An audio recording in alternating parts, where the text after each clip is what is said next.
Welcome to the Josh Hall Web Design Show. Helping you build better websites and create a web design business that gives you freedom and a lifestyle you love. What's up, friends? Welcome to episode 16. In this one, we're diving into a topic that is not super sexy, but it's very important, and it's something that I've found really isn't too widely talked about in the freelance or entrepreneurial space, and that's saving for retirement as a freelancer or as a self-employed business owner, which pretty much all of us web designers are. And for this talk, I've brought in a very special guest, Juli Damopoulos. She is a local colleague and friend of mine. She also just happens to be my trusted financial advisor and is the gal who I turn to for any questions I have when it comes to financial planning or advice or investments or insurance. And you'll find in this conversation that Juli is awesome. She is just a true professional. She's an expert in this field, and she just has a wealth of knowledge around this topic, which is why I wanted to get this episode out to you guys. And it's funny, this episode started off as more of a selfish thing because I wanted to learn more about this because I'm really thinking about this in this season of life where I've got 2 little girls now, I've got a family. I want to make sure we're really taking saving for retirement and planning for the future very seriously. So originally I was just going to talk to Juli, and then I was like, you know what? I bet this is a topic that you guys would love to hear about too, depending on where you're at. No matter if you're young and you're just getting started, or if you're already established in your career and you're really needing to take this more seriously, this is why I wanted to put this episode out there for you. And that's the big thing, as you'll find throughout this episode. There's no better time than right now to get started, no matter where you are when it comes for planning and preparing for the future. So I'm really excited to see how this episode helps you guys out. Now, if you're listening to this, chances are you are either ready to start your web design business or you already have one and you're looking to grow it and take it to the next level. I would love to help you do that. And we can do that through my web design business course. So I have laid out a full course that essentially encapsulates my decade of experience with building and scaling a 6-figure web design business.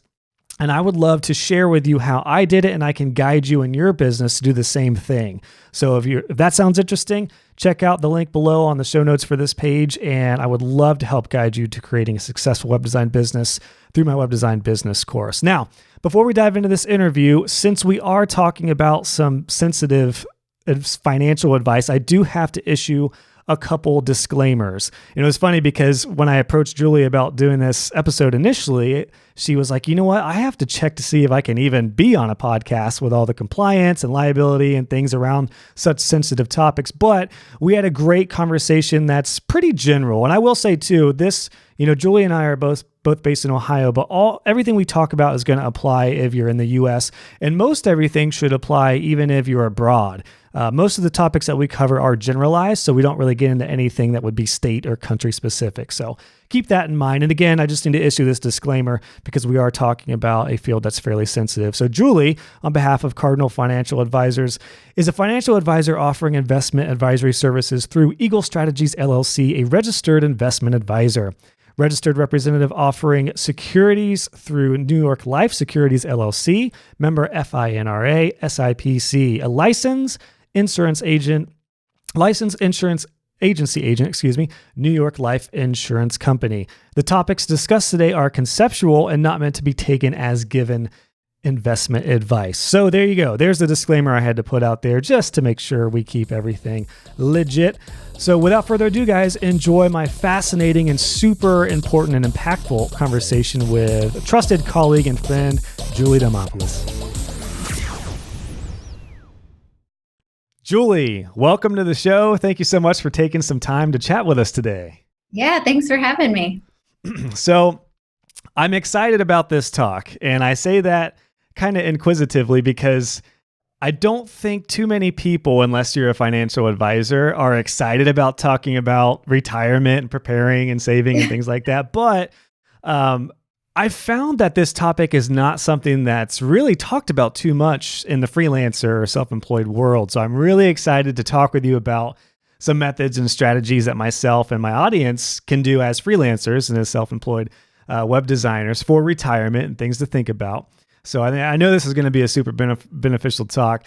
Before we dive into some of those things, though, I think it'd be awesome if you could just kind of explain who you are and what you do for everyone who doesn't know you in my audience. Yeah, absolutely. So, Juli Damopoulos, I'm in my 11th year of practice. I graduated from Ohio State University with a degree in international business. And how I got into this, I took the long way around. I did not expect to be managing people's finances. I thought with an international business degree, surely I would be traveling the world, helping people across the globe. And then I met my husband, and I decided there were plenty of people to help right here in Ohio. So I worked for a couple of companies, kind of helping the bottom line corporate world. And then I wasn't being fulfilled there. So I thought, there's got to be another way where I can help people and work with numbers, which I love math. I'm a total geek about it. You don't think it's exciting, talking about retirement planning, but I get so excited about it. So that's kind of how I came to be. I came in via the insurance route with New York Life, almost 11 years ago. And a few years into it, I realized it's great to protect people's families, but I can also help them in investments. And so I started to learn more about investments, take the necessary courses, licenses, a lot of studying. And then officially, I got into higher level investments probably about 5 years ago. So that's managing real money. So now I do investment advisory and financial planning. And then we also offer, the financial products where needed, like the insurance and long-term care and all of those things. But, at the end of the day, we try to figure out what it is our clients are trying to accomplish, and, are we a good fit, and can we help them? Awesome. That's funny because I think we've known each other for what, like 7 or 8 years now. And I never knew how you got involved in this world. I kind of pictured like little Julie with a money box with different, saving, like you're saving a couple bucks here. Like I wondered what got you into, investing money and things like that. So that's good to know. Yeah, it's a lot of fun. I like to think of it as a puzzle. My clients bring me all the pieces of their financial life, their assets, their liabilities, their cash flow, their taxes, their legal documents. And I get to take all these pieces and put them together and help, build this picture around what they're trying to accomplish and how is it going to look to get there. And that excites me every day because it's a different puzzle every day for me. Oh, sure. And I can imagine it's a different puzzle with just the different types of people, different types of industry, the different type of employment situation, which I know that myself and web designers are probably, I would say we're probably one of your most interesting, right? As like self-employed versus a typical 401k, corporate business type of setup or any sort of government run program or something. Yes, would you say that we're probably most interesting? Okay, most interesting. Okay, that's probably the nicest way to put it, I imagine. But it's interesting. Over the past few years, we're in a networking group together, and every presentation you do, normally I would just want to probably fall asleep, but you've always made it so interesting, and I think you've also made it very simplistic, which is kind of what I need and what most people need, which is why I'm really excited about getting into the weeds with some of this stuff. Sure. But I feel like recently it just kind of dawned on me that even just what you said there with what you do, is it safe to say there's almost like 3 main categories that we can focus on, which would be number 1, planning, number 2, investing, and number 2, insurance, or 3, insurance? Would you say those are kind of a safe, the top 3 things that you do and that we should focus on? Yeah, I'd say, and I think they all overlap. Some people just use us for our planning and they pay us for our advice. Some people just use us for investments, and some are more transactional. They just need an insurance product or little accounts started here or there. But overall, I think there's a lot of overlap between, the planning and the investments and the products where they fit in. Okay. So I was going to ask when the best time to get started in this is, but I'm sure the answer is yesterday. Like earlier you can get started, which I'm kind of hoping that a lot of my audience who are more of like the 18, 19, 20 years old hear this and then really start thinking about this, because I didn't really get serious about, and I'm still kind of getting more serious into saving for retirement.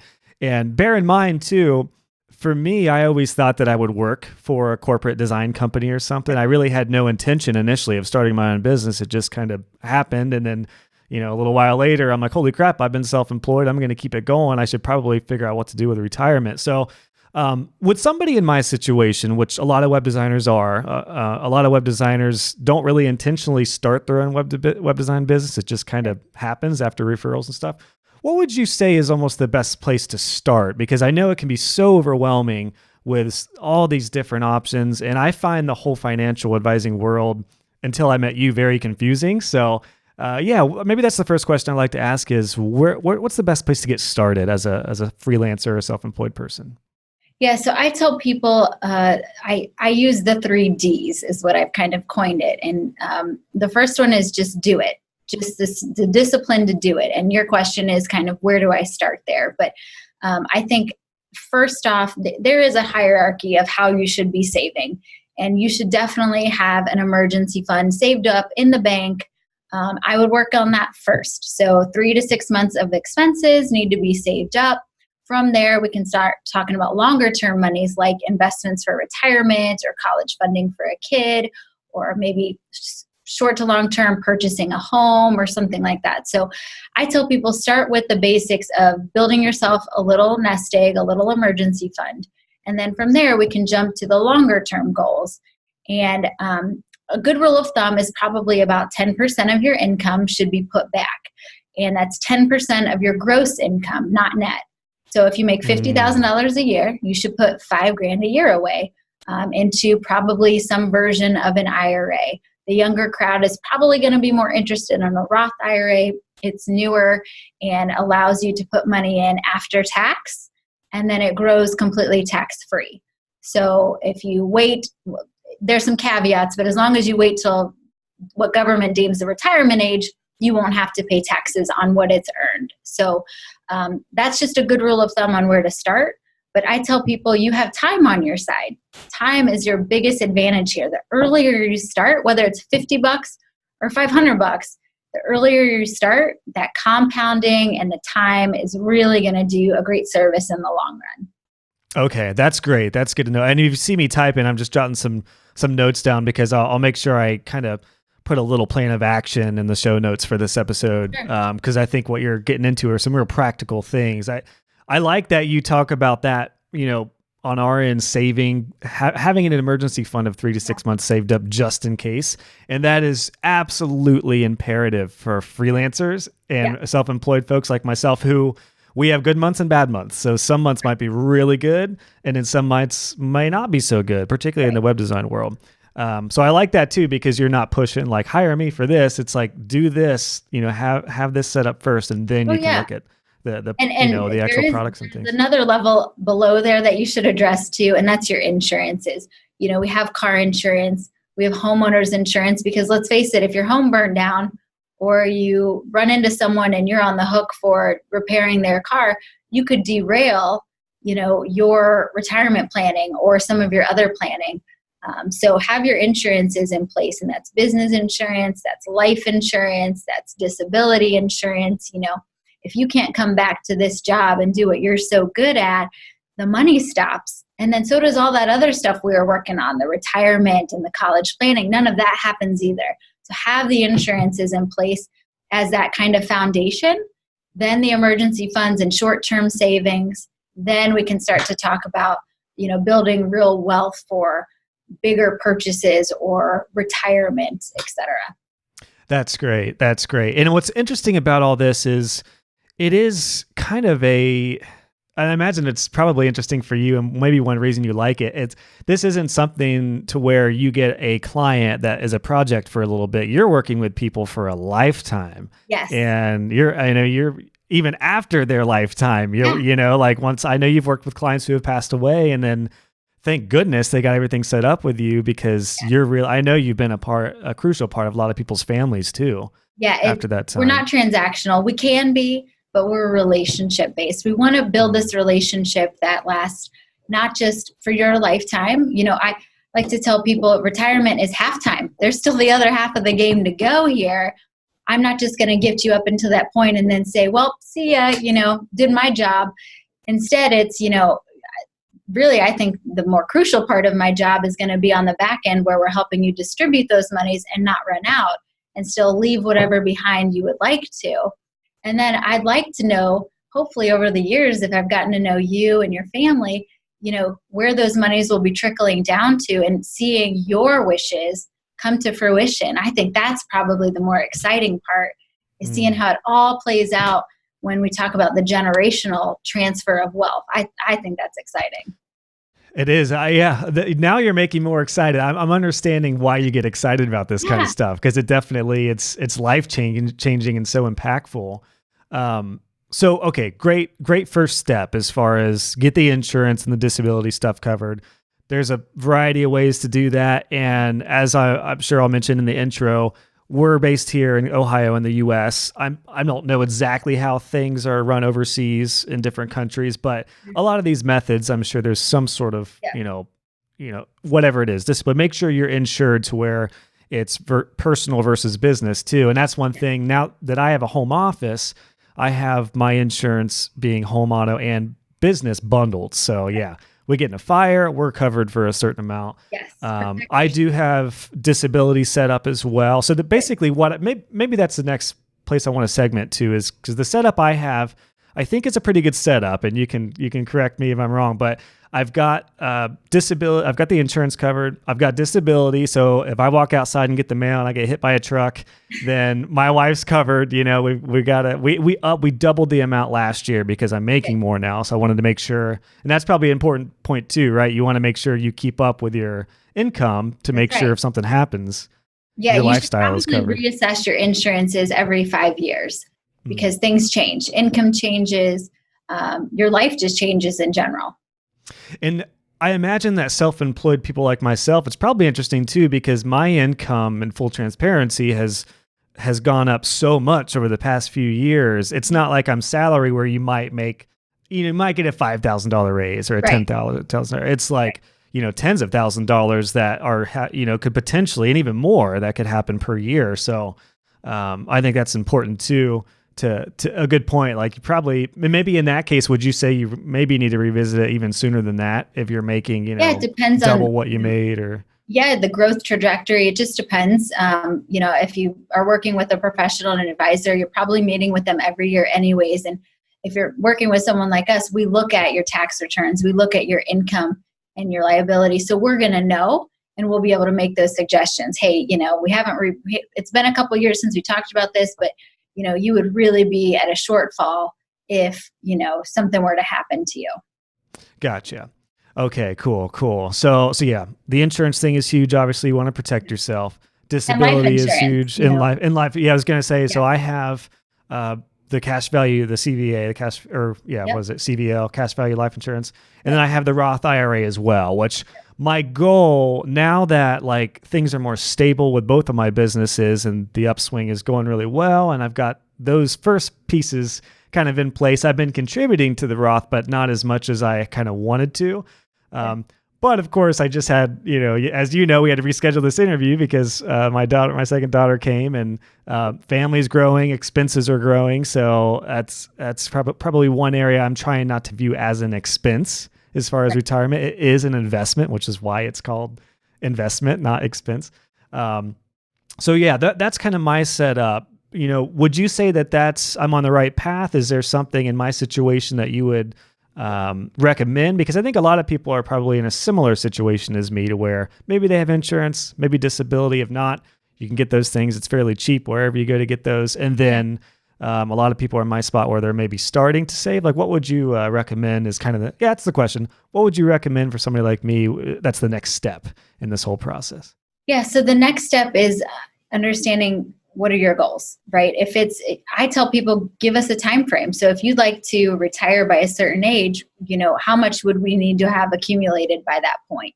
And then we can then back it down and say, okay, if you're going to retire at 65, maybe 55, I don't know. The shorter the time frame, probably the more we got to put away. And if we break that down by year, it might be a steep number. It may not be as big as you think. But I'd say, after the insurances, and I'll take a step back on the insurance, I tell people, as far as life insurance, it needs to be the right amount on the day you die. So whether that's, we don't know if you're going to die in the next 20 years for your term policy. We don't know if you're going to die in 70 years as, the oldest living male in Columbus, Ohio. I don't know. That's what I'm going for. Yeah, that's what you're going for. Make sure it's the right amount. And I usually tell people, there's term and then there's the permanent. You talked about the cash value life insurance. Have both. There's no limit to how many policies you can have or how much really. But make sure it's the right amount on the day you die. So if Josh, if you go out there, you get hit by that bus you talked about earlier, truck, whatever, and it takes you out, make sure that your family would not be at a shortfall for the next 20 years that your girls will need to get through college or what have you. So, work with an advisor to tell you what's the right amount. And we have various calculators and ways to analyze that. Awesome. Yeah. And that's one reason, like as soon as Bria, my first came, that's when we doubled it because I knew it was like, okay, yeah, this is getting really serious now that kids are involved. And like to your point, yeah, what's working now is who knows what that will look like when I'm 60. I'm 33 now. Like there's inflation, I think that's interesting about this industry too, is that you kind of have to move with inflation and whatever's going on in the world too. So I think that's a really good takeaway from this already, is just to make sure to revisit this and think about it. And to your point, so like setting goals. So if I say, all right, Julie, I want my Lamborghini, my limo, and my, actually, all I would want is an in-ground pool. That's my biggest thing I want. So we could look at that and see. Short-term goal. Okay, that's a short-term goal. Good call. Good goal. So long-term, maybe, whether it's travel, and I don't know. It's kind of interesting because,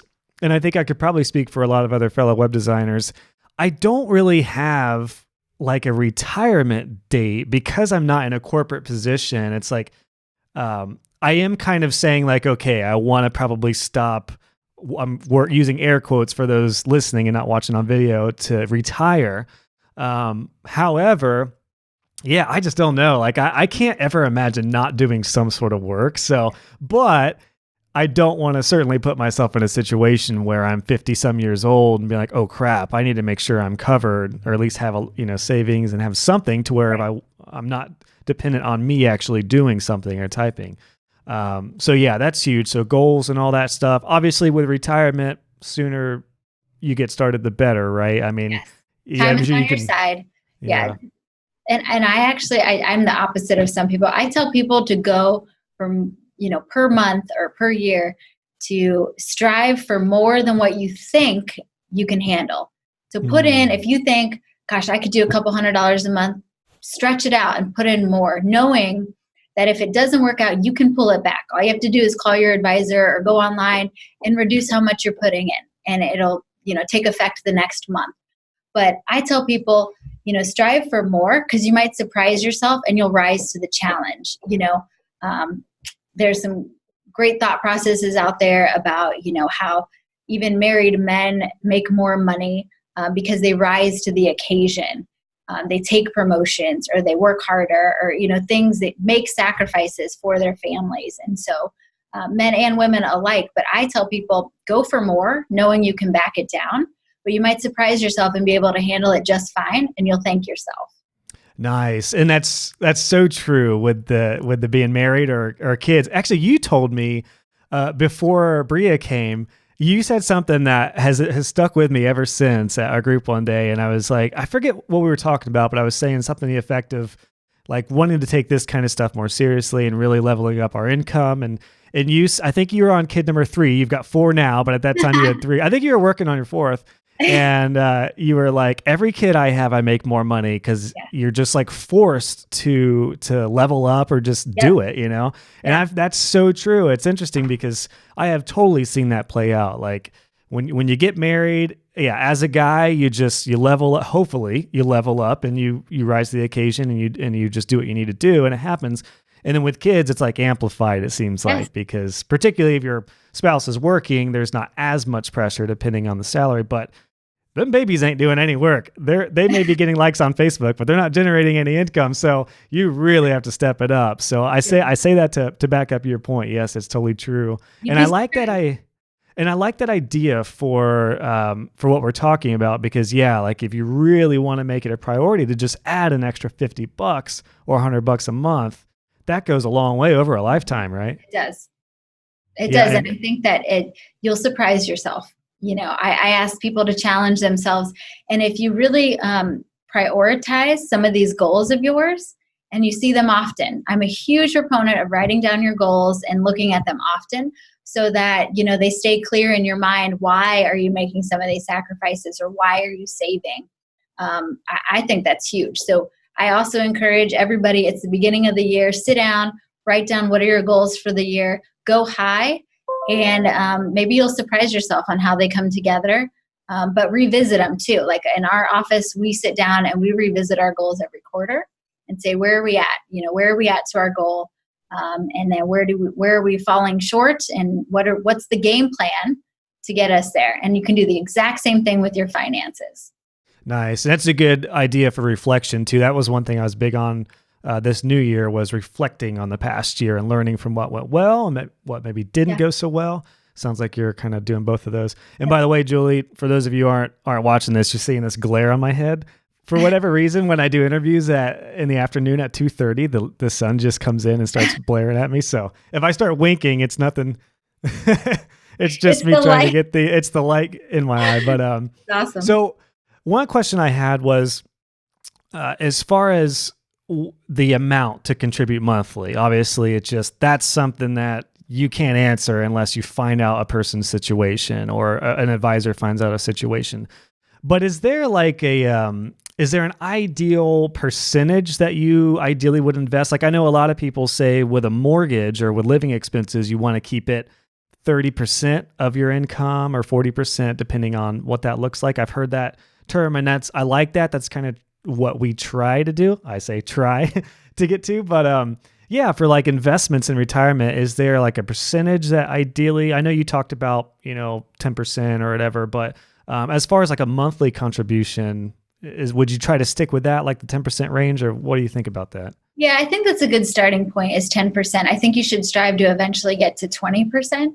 But as you make more money, that number becomes bigger. So if you're making $100,000 gross, that's $20,000 a year. And as you've just experienced and expressed, is that as your life continues to grow, family, kids, expenses also go up.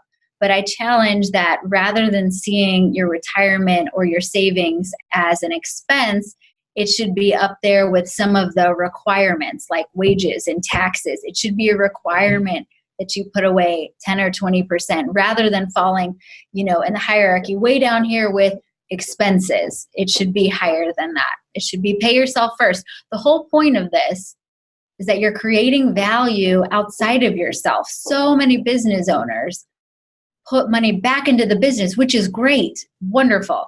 However, it's not creating value outside of themselves because they are the business, right? So you need to create value outside of yourself and other assets for one day when you leave the business, retire from the business, sell the business, whatever it is. Life doesn't always go according to plan. Make sure that you have value outside of yourself and those other assets.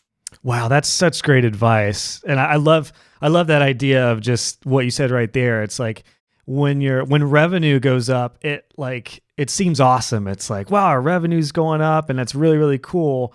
But the flip side of that is usually there are those other things that come into play, just like you talked about. Business expenses go up.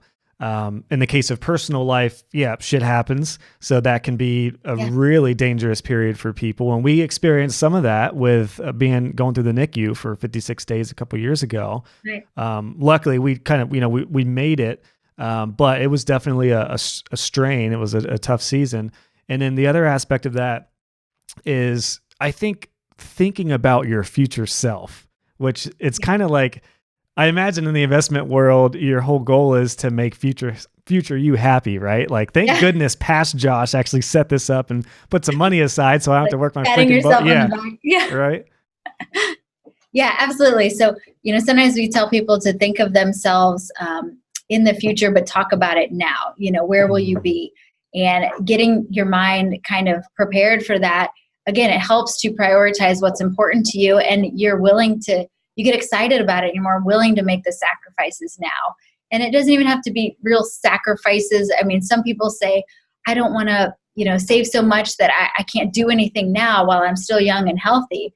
But, in retirement, that's still plenty of years where you're going to be young and healthy. And it takes money to travel. It takes money to go see your grandkids. It takes money to have a second home or a third home or the car you've always dreamed of. It takes assets to do that. So think of, it's hard to now, but think of what would future Josh, what would the future version of yourself want? And what does it look like? Who's with you? And it's kind of cool to think about. And I would over prepare rather than under prepare. That's really good. I think it's just a good practice in general, even with just business, because it forces you to do things differently. I know as soon as I got married, things changed. And then immediately when we got pregnant, that's when things really changed for the business. And that goes back to the whole, like, you're going to make more because you're going to figure out. And then as more kids come along, what I found out now is time is so limited to where every second counts. Whereas when it's just you, you might be just, taking things easy or doing things that are going to, take longer, but no one else, you got all day, you have all the time in the world. Whereas now it's like, especially in this season with a newborn, I'm working in segments basically. Like I'm essentially working part-time right now in this newborn stage, and we have 2 under 2. So I'm kind of valuing every second, which is huge. Huge for I think that's why you probably make more, is you're just more efficient with your time. You realize that every minute you spend at work or not work is important, and it tells a lot about what is priority in your life. So I think that's why I've always made more every time I have a kid, is because I want that much more of my time to be valuable, and I'm just more efficient when I'm here, and when I'm gone, I'm gone. I oftentimes leave work at work, and I really get to enjoy being with my husband and my kids. But when I'm at work, man, I'm making it happen because it's all the time I got. And there's only 24 hours in a day. There's only 24. We all get the same 24, just how it's used. Well said. And it's tough for everyone. Most web designers work from home. So that's the really tricky part. Having a home office has helped me tremendously. But yeah, that's like a daily battle with shutting it off and then making sure I don't go for my laptop to pop out. I'm debating on like kicking email off my phone. I'm really debating on that. I don't have email on my phone, and it's I'm so jealous. Nice. It's for that reason, because you're accessible 100% of the time, and you won't. Even especially at night, think about when you're laying in bed, you're trying to decompress, and then your phone goes off, and then you're thinking about that project, you're thinking about that client, and you can't even get a good night's rest. And we need a good night's rest to function at our best capacity the next day. So I would encourage you, don't have it on your phone. I'm surprised you have it on your phone. Well, it's mainly because we have sites on our maintenance plan, and like, God forbid there was a hack or something, which they would probably call as opposed to just email. But there are a couple times where and now that I delegate more, sometimes I just check in to make sure there's no emergencies that I need to get to. So it's not necessarily as taxing as it used to be, but it's definitely a little addiction that I'm battling, because so what I do usually, Julie, is like on weekends, I will drag my email app to like a folder where I would have to go like multiple clicks to get to it, to just take it off so I don't even, tempt myself. Because a lot of times when I pick up my phone, my finger goes right to my email app, like where it is. So that has helped. Even on weekends, I'll just put it there. That way, when I go for my phone, I would have to like really be intentional to get to my email. But yeah, you got me thinking about really, it's a first step. It's like, I can't quit cold turkey, Julie. I gotta start slow. But that's kind of, that's this little hack that's definitely good. But that's all really huge for, just general business advice. But man, really good stuff. One question I wanted to ask, because you were talking about working with a financial advisor and them kind of, you are a partner in all this. You're kind of a guide. My question is, what should people look for? Because I know a lot of people hearing this can work with you, but there are people outside of the country, and for people who maybe already have a financial advisor in their network, or are looking for one in their area or something.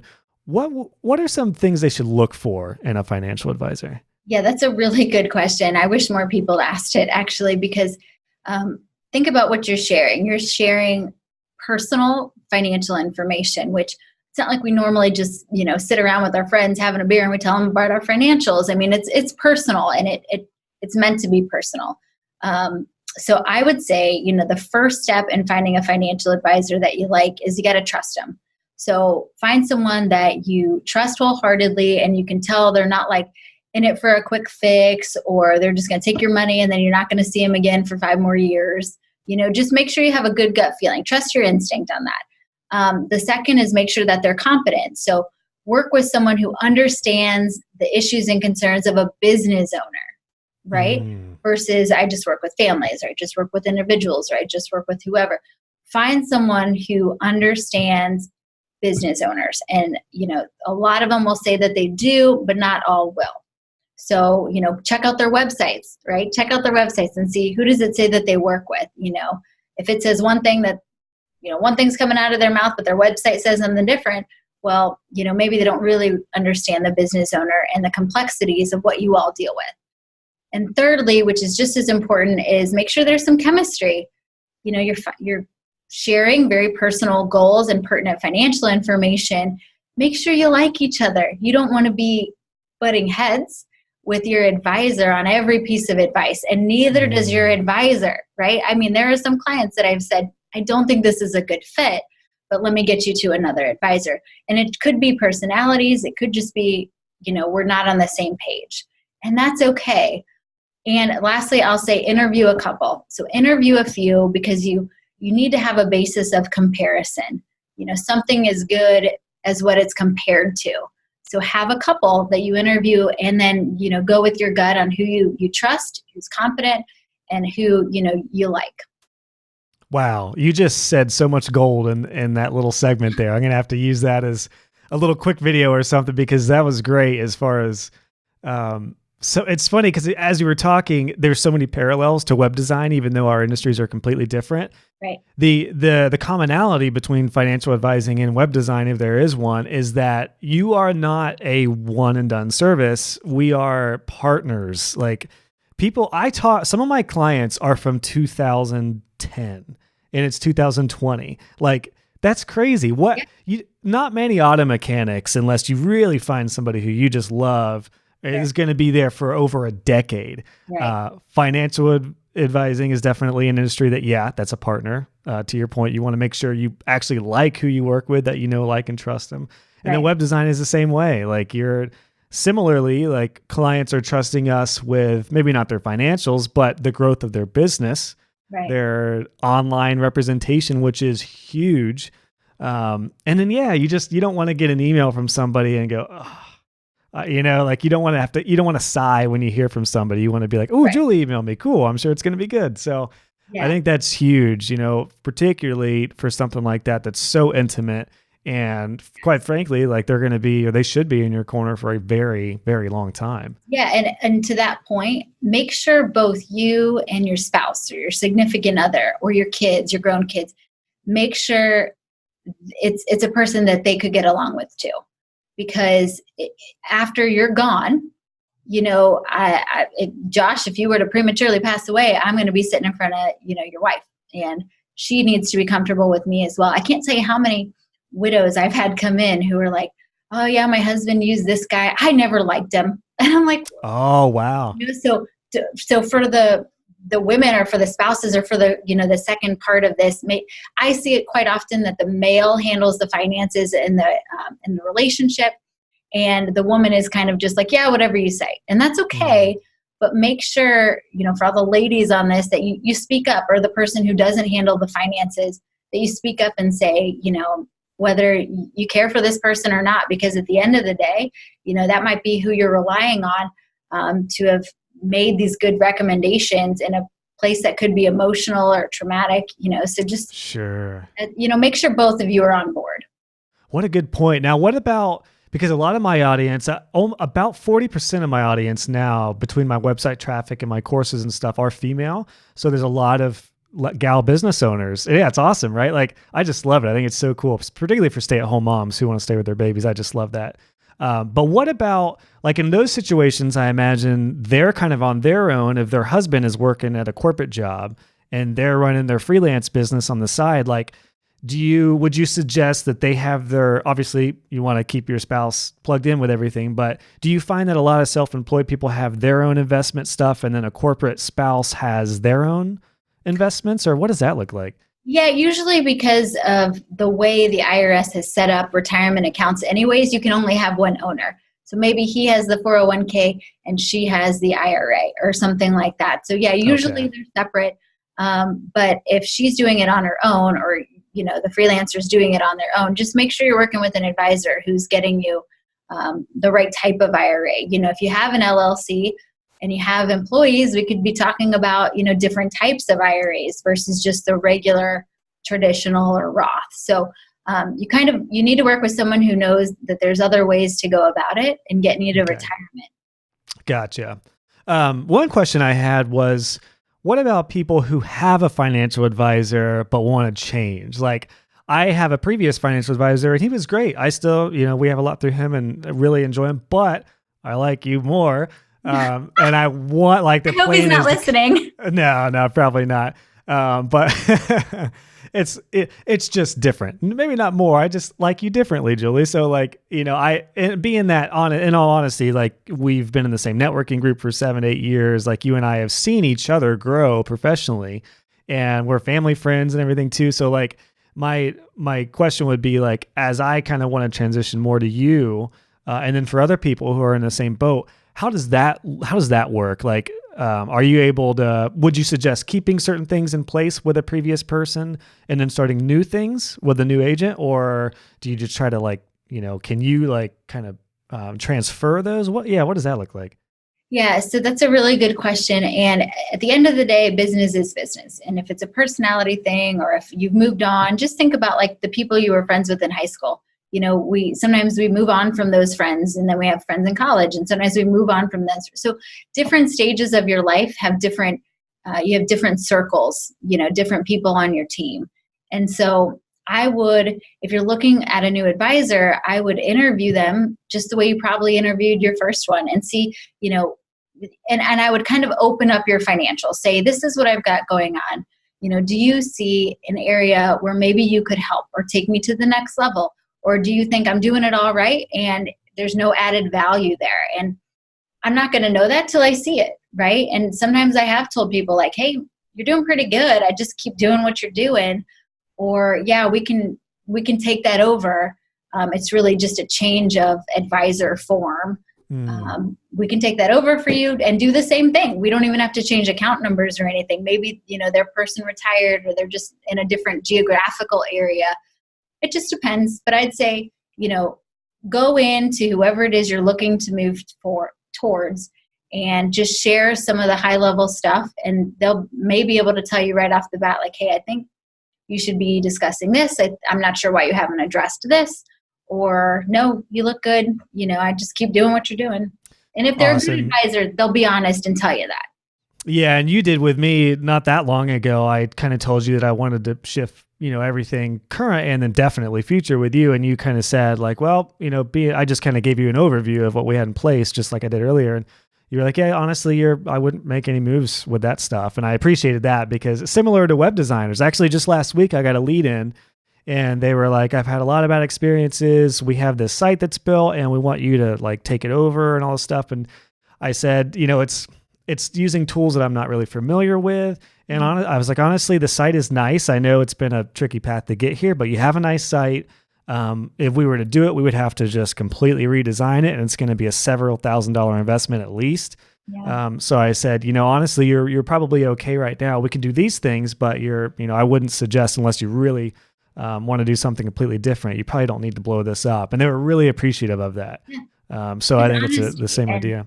And I would say, I'm sure you do, Josh, but ask when you go and you interview this next advisor, ask them what they don't do. I think it's just as important to know what a person does and doesn't do. In your case, you might say, we do this, we do that, and we don't do this. Like when I meet with attorneys as kind of like my network, I ask them, well, what kind of law do you practice? But I make sure to ask them, what do you not practice, right? Because that's important. They may do estate, but they're like, I don't touch divorce, or I don't touch criminal, or I don't touch litigation, So same with financial advisors. The thing I don't do is I'm not your stockbroker, So I get a lot of questions on what's the best thing to invest in right now. Like right now, like the second, this minute, this month, this year? What do you mean right now? I mean, it's traded by the second. So, I tell people, I'm here for your livelihood money, your real monies, your real wealth, not your play money, right? Your play money, you can go online, get yourself a little E-Trade account and get yourself some Apple if that's what's interests you. Or right now it's the cannabis stocks, So I'm not in this to, go out on a whim and hope that I make you a ton of money, but I could have lost it all. I'm in the real monies where one day you're going to count on this to buy your groceries and to travel and to leave behind. That's what I do. I don't do the, I like to say kind of the boiler room, if you've seen that movie from the 90s. I haven't actually, no. No, it's a good one. Okay. What's the movie called? Boiler Room. Boiler Room. Oh, okay. Ben Affleck, and they're like all right. calling and trying to sell people different stocks. Gotcha. Buy now or else, how many shares do you want? That's okay. I'm not. That's just that sounds awful. It does. Doesn't it just sound like, can you imagine just going home feeling fulfilled from that kind of thing? Oh, I don't know. Hey, somebody's got to do it, but yeah. And there's a lot of money in it, but I'm not willing to take that risk. I'm here to plan for the long haul. Yeah, that's good. That's good. And it's interesting that you say that because the web designers should definitely take that same approach. I can't tell you how many people over the years that we'll do a website for, and then they're like, okay, now I want you to run our Google ads and do our social media. And I'm like, I don't even do that. Like, that's a completely different world than what we do.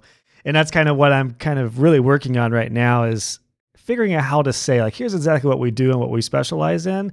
Right. And then here's what we don't do, or maybe we can do depending on the situation.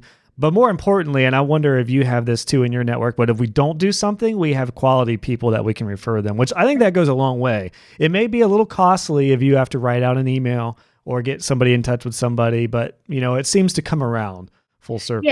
Yeah. And I think part of, you can attest to being in a networking group has certainly helped to have other resources. So definitely have, rather than just I don't do this, period. It's I don't do this, but we have, a great connection where if that's of interest to you, we can get you connected with that person. Yeah. Yeah, that's really good. That's really good. So, and that's just good business advice in period, whether it's web design or whatever. So really cool, Julie. We've covered what to do as far as like if you're just getting started out. Obviously, earlier the better. But I wonder what you think about this idea. I've heard, I don't remember if it was one of your presentations or somebody else, but somebody talked about like life as almost like a football game, to where it's, the first quarter's in your 20s, you're kind of starting your professional career, you're getting going, you're starting to make some money, but you're just, it's first quarter, you're really getting things in motion. Second quarter in your 30s, that's usually when family stuff really comes along. You're making more money, you're really gung-ho, you're getting your career going. Third quarter is your 40s. And the 40s, there's an interesting quote in a book called Think and Grow Rich by Napoleon Hill, this is an old book, but in that book, he said a person will generally make the majority of all their money between age 40 and 60, which is really cool. So it kind of gives you something to look forward to when you turn 40. It's like, it's money time, baby. It's bringing it home time. But I say that to say, like, third quarter, your 40s, you really need to make sure you win this game kind of thing. And then your 50s, that's the fourth quarter. Not everyone stops working at the end of 50, but maybe you'll back me up on this in saying that by 60, you probably want to have things pretty well built out, right? I mean, you can do things in 60s and 70s, but you really want to approach it quite kind of, quarter to quarter, I'd imagine, or decade by decade. Yeah, I think that's great. That's a great analogy. And I think you're right. Your 60s and 70s should be a choice on whether you want to work or not. So if you can have everything lined up by 60, 62-ish, and then everything after that is just a bonus. So if you've done it right, you've planned early, you've saved early, I think that that your 60s and 70s could be working because you want to work, because you want to stay busy, because you really enjoy it, rather than I have to work because I didn't do these other things. So I would encourage, the game does not end, when you retire. If anything, there's, like I said, a whole second half to play. But it's just a very different dynamic at that point. Yeah. I mean, what if my great nanny, this, she lived to 103. Yeah. So I don't know what that looked like exactly, but if you save for retirement out, till you're like 80 or 90, but then you get to that point. Have you had situations where it's like, we got to rethink what happens here because what did they keep on living? I find that men more than females, males believe that they're not going to live very long. They all think they're going to live till 65 and then die. It could be because of family history. It's because they don't picture themselves living that long, or because they picture being miserable after that point. And it's not true. It's not true. I have 70, 80-year-olds who are still really spunky, traveling, going out more than I go out. I mean, they have very lively, entertaining lives. And so we tend to plan to age 95. Okay. The old rule of thumb was 90, but now that people are living longer, we just have to plan to 95. And there's great statistics out there that say, like you and your wife, if you live to 65, there's a 50% chance that one of you will live till 95. So at least one of you will live till 95. So as your advisor, I should be planning that at least one of you lives to that point. And by the way, percent chances work is there's a 50% chance one of you will live to then, and there's that other 50% chance that you actually live past then. Mm-hmm. So it's not like, oh, I made it to 95, time to die. It's like, wow, I beat that 50% chance. Now I'm in the other half of it. So we plan till 95, and that may even be a new norm, or 100 may be the new norm. It may be 10 or 15 years. Wow. Yeah. Yeah. And it's interesting. Like I mentioned in the beginning of the episode, in my situation, I don't plan on just not working at all when I'm 65 or whatever, but I love the idea, and this interview kind of reinforced the idea to at least be prepared at that point. That way I could have the freedom to do what I want. Like if I still want to work, awesome. That's where we can get into the fun money and, what do we want to do with this? But at least having that set up, I think, is a really good rule of thumb, which I'm sure everyone knows that. Like it's pretty obvious that you want to have retirement by a certain age, but you would think, but it's also one of those things where, like I said in the intro, it's really not talked about that much, particularly in freelance and self-employment. When you work for a company, that's kind of forced on you. Like they're going to have them. I remember when I worked for the cabinet shop here, we had meetings where a financial advisor would come in and we could set up, a fund or something like that. But unless you're intentional as a self-employed person, you could just go your whole life without doing getting anything prepared, which is where it's dangerous. So I think it's really important to keep that on your mind, and particularly for the younger audience, those who are just getting involved with this, is to at least do something. Like you said, it could be $5 a month or $10 a month to start, That's right. And then it just builds from there. Yeah. And I mean, there's a couple other aspects. I think I went over the 1D, which is, just do it, be disciplined and just do it. But the second D is diversify, make sure you have a portfolio that has the right mix of stocks and bonds. And that's where you can, work with an advisor to do that. And if you'll allow me, I'll explain real quick what that is in a very high level fashion. I'm good on time if you are. Absolutely. Okay. Yeah. So in the most basic sense, a stock is an equity position, which just means that if, I had $10,000 to give to Amazon, they would give me this ornate piece of paper, at least they used to. Now it's all electronic, but it would be called a stock certificate. And so I would have purchased however many shares in Amazon with my $10,000, depending on what they're trading at per share at that time when I buy them. Assuming that they do really well, my $10,000 grows. If they, report poor earnings or don't do well, my $10,000 worth less. So I have an ownership position in Amazon, right? So that's a stock. That's all a stock is. We could go deep. We can dive deeper and talk into value stocks, growth stocks, large cap, small cap, the differences. But at the most basic sense, a stock is just an ownership position in a company. A bond, on the other hand, is just a loan. So I could go down to Amazon with the same $10,000 and say, hey, I want to give you this $10,000, but I'm going to loan it to you. And I want you to give it back to me at a time frame with a certain amount of interest. And so depending on how long I tie up my money, if it's 6 months or is it 6 years, will dictate the amount of interest that they give me on my loan to them, which is called a bond. Okay. So that's all a bond is. It's just a loan. It's just a loan to either a company, the government, a corporation, a municipality. So, that's how bridges and roads are typically built in your own city, is through bonds. People lend money, they provide that money back with interest, but in the meantime, they use that to build the roads. Okay, so those are the two components of a portfolio usually: stocks and bonds. So ownership and debt or loans. And then cash is just cash is cash is cash all day long. So that kind of takes the mystery out as far as, what a mutual fund is. A mutual fund can hold stocks and bonds and cash.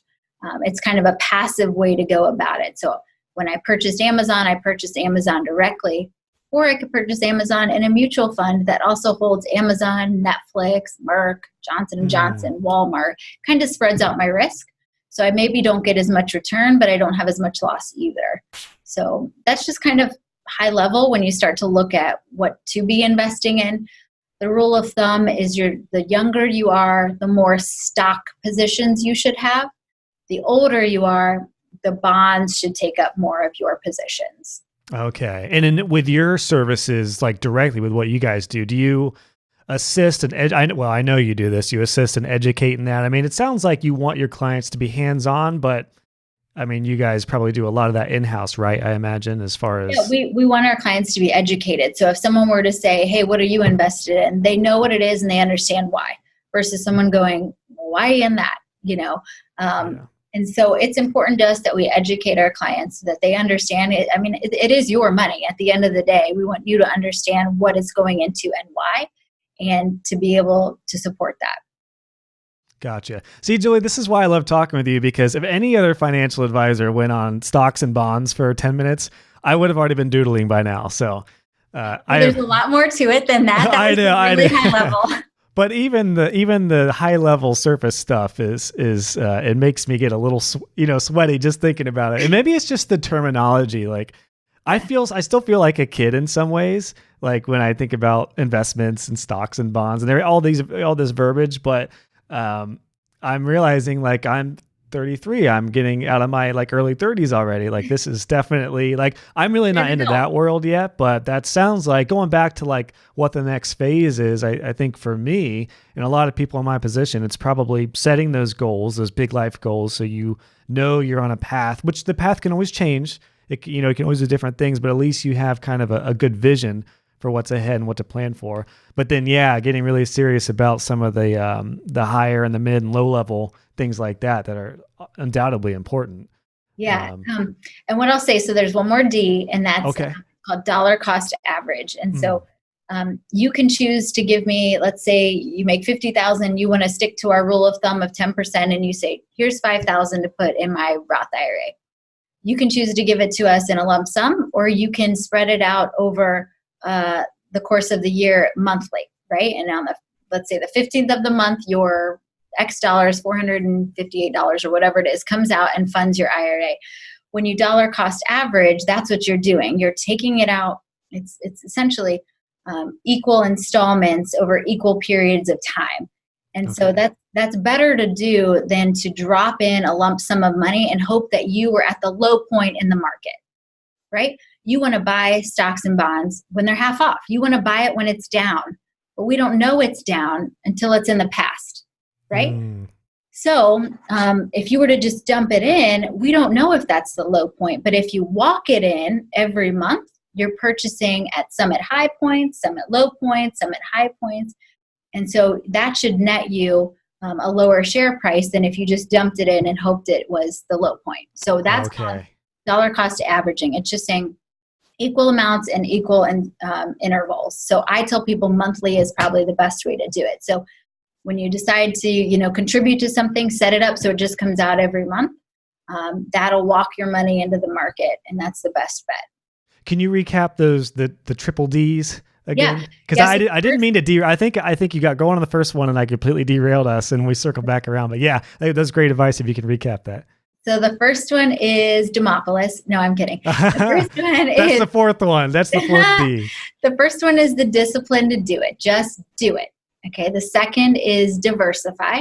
So a stock and bond portfolio that's indicative of your age is where it should go.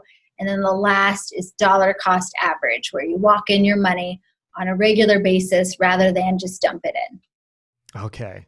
So something like, maybe you can put this on your website. I'm thinking of a tagline. Julie knows in our networking group, I love to come up with cheesy taglines every week if I can. So we'll say something like, looking to be financially free, just follow the triple D's or something like that. I'll come up. We have a meeting tomorrow. So I'm going to think at least it's not double D. That's really what you should work on, is financial advice for double D's. That'll get you some traffic going for sure. No, maybe I'm going to think the traffic I'm looking for. Yeah, right. Yeah, you'll get some very interesting clientele. But yeah, I'm going to think of that tagline for you that you can use for your website. We're meeting tomorrow, so I'll see if I have one for you tomorrow. Well, awesome, Julie. Man, this has been so good. Like I kind of started getting into what we covered so far, but we talked about what people can do practically, no matter what age we're at, as far as just getting started. The 3 Ds are the big one. Now I'm just thinking about just do the double Ds or something. No, the 3 Ds are great though. That's really good advice. And I'm going to link some of this in our show notes too. We'll have to, like I said, I think I might have to like recap this and put like a little PDF together or something as kind of like a guide. Maybe you and I can collaborate on. But we talked about the insurance and the disability and stuff first to make sure that's in place. God forbid something happen. And then the savings, emergency fund, and then really thinking about the retirement and then the long-term goals, which is the cash value life or the Roth IRAs and stuff like that. And then sounds like at that point, kind of where I'm at right now is then we really need to get serious about the multi-level things that are involved with that, as far as like planning. What we can do with the money that way, because you want money to be working for you in some way or another.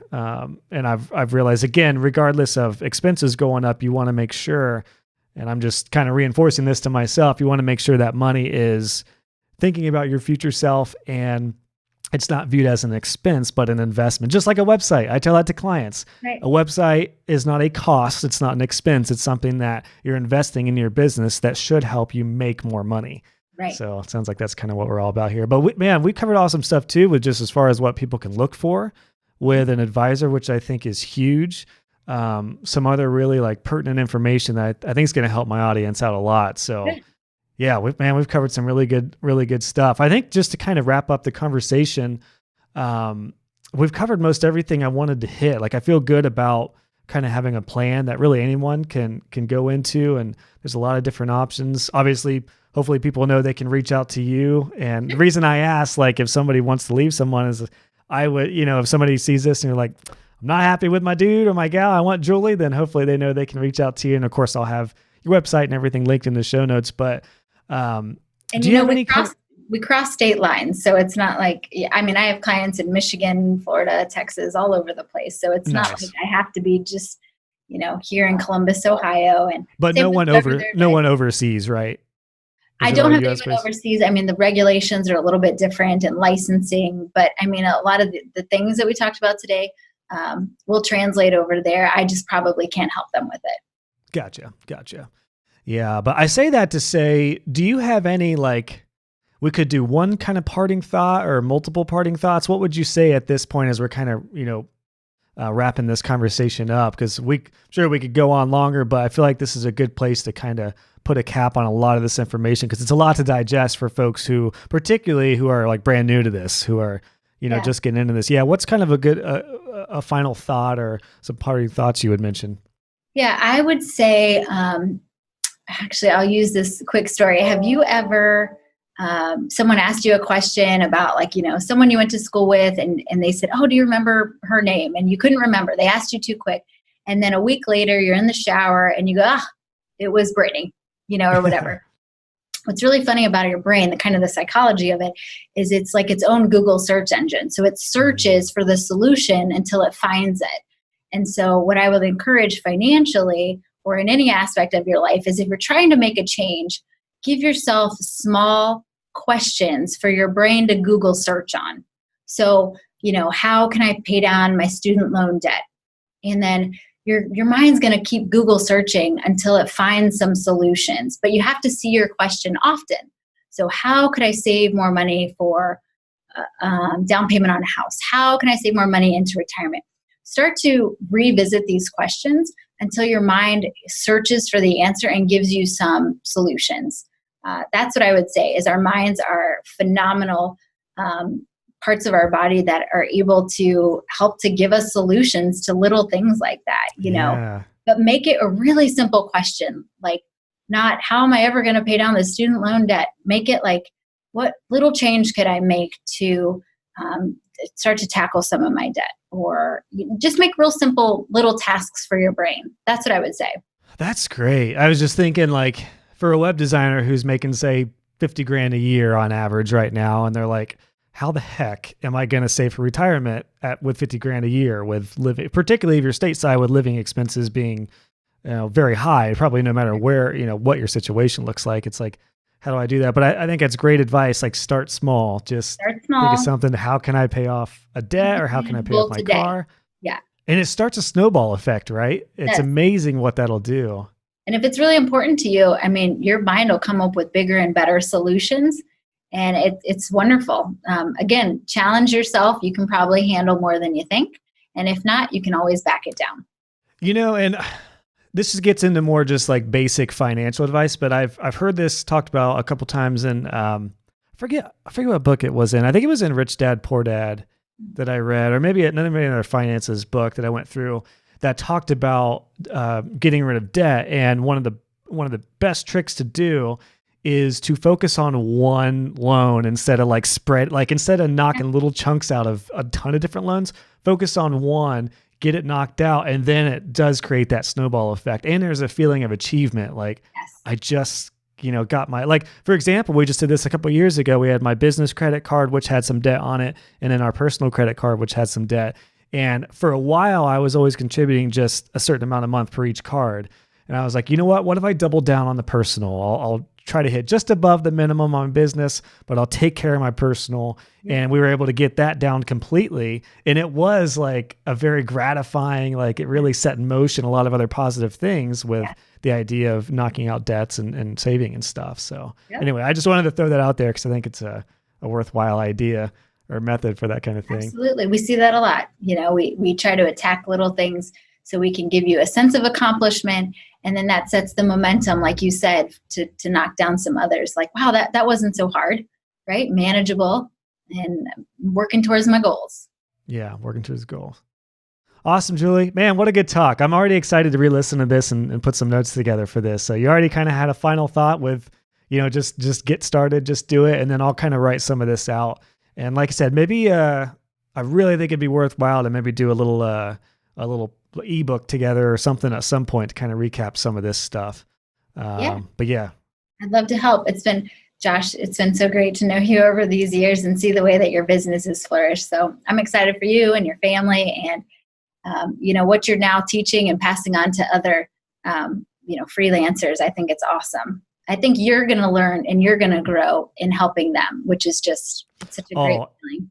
It's a great point. It's the biggest thing with this podcast so far. I mean, this is, let's see, you'll be my 16th episode, and already it's been life-changing with just, you hear other people's experiences, and then you get to pass knowledge on, but I'm also learning every episode. And it's been amazing. And likewise, I mean, when we met, let's see, you had not had your first, right? I think you were pregnant, or maybe you were just about to be pregnant with your first. Yeah. So 6 kids later between the two of us. Yeah. Wild.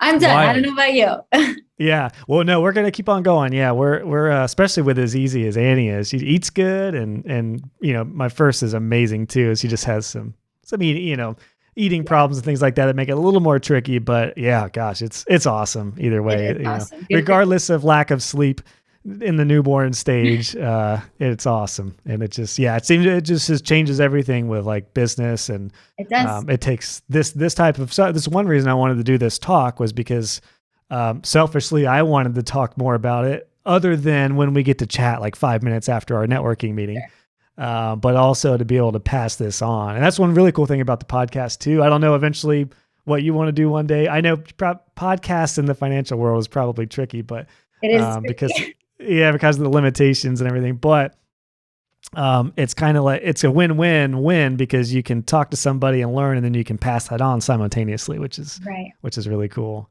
Yeah, well, this has been great. I really appreciate you having me on.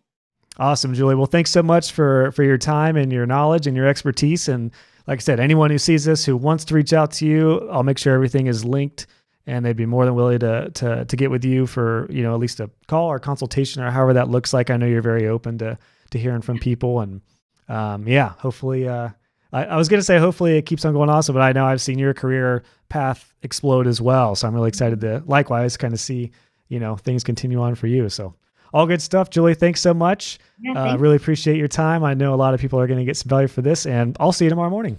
All right. Sounds good. Thanks. All right. See ya. Hey guys and gals, just wanted to pop in with a couple things before you head out. If you enjoyed this episode, please consider leaving a review on iTunes or wherever you listen to this podcast. I would love to hear your feedback, and it will also help other web designers find the show. Be sure to check out the show notes for this episode. Just go to joshhall.co, click on podcasts, and search this episode number, and you'll find all the links, descriptions, and resources we talked about. And if you haven't already, make sure you subscribe, and you'll be notified when the next episode is live. Thanks again for tuning in, and I'll catch you guys on the next episode.